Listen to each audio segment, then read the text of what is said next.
ഓണസദ്യയിലെ ഒരുമയുടെ ഒരു വിഭവമാണ് അവിയൽ. നമുക്കിന്ന് അടിപൊളി ഒരു അവിയലിൻ്റെ റെസിപ്പി നോക്കിയാലോ? അതിന് വേണ്ടിയിട്ട് കയ്യിൽ അവൈലബിൾ ആയിട്ടുള്ള കുറച്ച് പച്ചക്കറികൾ എടുക്കാം. പയറും മുരിങ്ങക്കായും ബീൻസും ഉരുളക്കിഴങ്ങും ക്യാരറ്റും ഏത്തക്കയും സവാളയും എല്ലാം നീളത്തിൽ ഒരുപോലെ കട്ട് ചെയ്തതിന് ശേഷം അതിലേക്ക് 2 പച്ചമുളക്, കറിവേപ്പില, മഞ്ഞൾപ്പൊടി, ഉപ്പ്, കുറച്ച് വെളിച്ചെണ്ണ, വേകുന്നതിനാവശ്യമായ വെള്ളം കൂടെ ചേർത്ത് ഒന്ന് നന്നായി ഇളക്കി യോജിപ്പിച്ചതിന് ശേഷം ഒരു 10 മിനിറ്റ് അടച്ചു വെച്ച് വേവിക്കുക.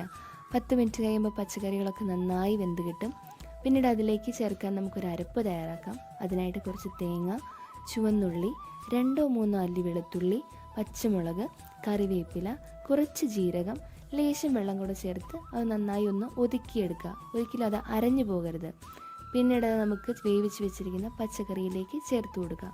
എന്നിട്ട് ഇവയെല്ലാം നന്നായി ഇളക്കി യോജിപ്പിച്ചതിന് ശേഷം ഒരു 2-3 മിനിറ്റ് കൂടെ അടച്ചു വേവിക്കുക. പിന്നീട് പുളിപ്പിനായിട്ട് ലേശം തൈരും കൂടെ നമുക്ക് ചേർത്ത് കൊടുക്കാം. പിന്നീട് അവസാനമായിട്ട് കുറച്ച് പച്ച വെളിച്ചെണ്ണയും കറിവേപ്പിലയും ചേർത്ത് നമുക്ക് സ്റ്റൗ ഓഫ് ചെയ്ത് വയ്ക്കാം. അപ്പോൾ നമ്മുടെ രുചികരമായ അവിയൽ റെഡിയായി.